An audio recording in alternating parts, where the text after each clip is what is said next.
From Moses to Mahaprabhu, an article by Srila Bhaktivinoda Thakur. If the reader carefully considers, it will be found that the spiritual science gradually evolved from ancient times and became more simple, more clear, and more condensed. The more impurities arising from time and place are removed, the more the beauties of the spiritual science brightly shine before us. This spiritual science took birth in the land of Kushagras on the banks of the Saraswati river in Brahmavarta. As it gradually gained strength, this spiritual science spent its childhood in the abode of Badarikashram, which is covered with snow. It spent its boyhood in Naimisharanya on the banks of the Gomati river and its youth on the beautiful banks of the Kaveri river in the province of Dravida. The spiritual science attained maturity in Navadvipa on the banks of the Ganges, which purifies the universe. By studying the history of the world, it is found that the spiritual science reached its peak in Navadvip. The supreme absolute truth is the only object of love for the living entities. Unless one worships him with attachment, however, the living entity can never attain him. Even if a person gives up all affection for this world and thinks of the Supreme Lord, he is still not easily achieved. He is controlled and attained by transcendental mellows alone. These mellows are of 5 types: Shanta, Dhasya, Sakhya, Vatsalya and Madhurya. The first mellow, Shanta, is the stage in which the living entity surpasses the pains of material existence and situates himself in transcendence. In that state there is a little happiness but no feeling of independence. At that time the relationship between the practitioner and the Lord is not yet established. Dasya Rasa is a second mellow. It contains all the ingredients of Shanta Rasa as well as affection. The Lord is my master and I am his eternal servant. This type of relationship is found in Dasya Rasa. No one cares much for any of the best things of this world unless they are connected with affection. Therefore, Dasya Rasa is superior to Shanta Rasa in many ways. Sakhya is superior to Dhasya. In Dhasya Rasa, there is a thorn in the form of awe and reverence. But the main ornament in Shakya Rasa is the feeling of friendship in equality.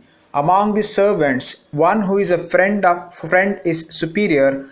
There is no doubt about it. In Sakhya Rasa, all the wealth of Shanta and Dasya is included. It is easy to understand that Vatsalya is superior to Sakhya. A son gives more affection and happiness than any friend. Therefore, in Vatsalya Rasa, we find the wealth of 4 rasas. Although Vatsalya Rasa is superior to these other rasas, it appears insignificant before Madhurya Rasa. There may be many secrets unknown between father and son, but this is not the case between husband and wife. Therefore, if we deeply consider, it will be seen that all the above mentioned rasas attain perfection within Madhurya Rasa.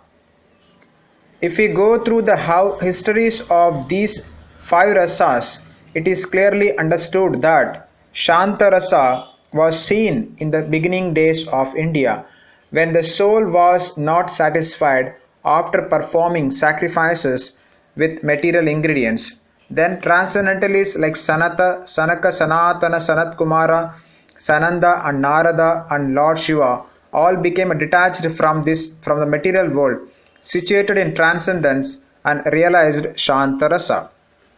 Much later, Dasya Rasa manifested in Hanuman, the servant of Sri Ramachandra.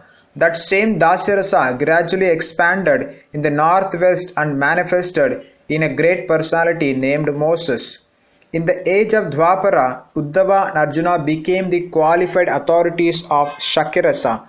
They preached this rasa throughout the world. Gradually, the rasa expanded up to the Arabian countries and touched the heart of Muhammad, the knower of religious principles.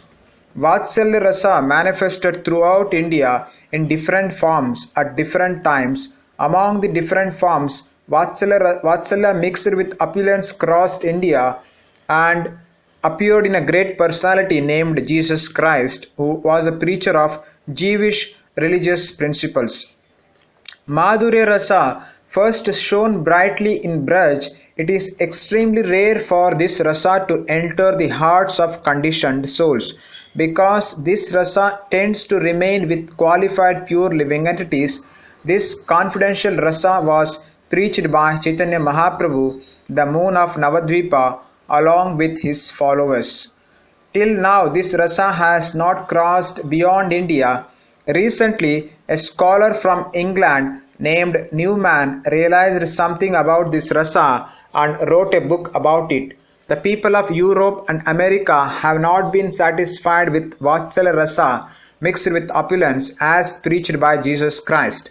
I hope by the grace of the Lord, in a very short time, they will become attached to drinking the intoxicating nectar of Madhurya rasa.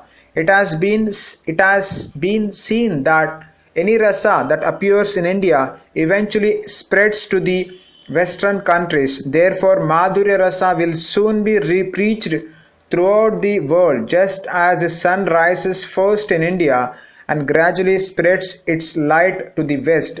The matchless splendor of spiritual truth appears first in India and gradually spreads to the western countries. Srila Bhaktivinoda Thakur Maharaj Prabhupada ki jai. Srila Prabhupada ki jai. Guru Maharaj ki jai. Anant Koti Vaishnava Vrindi ki jai.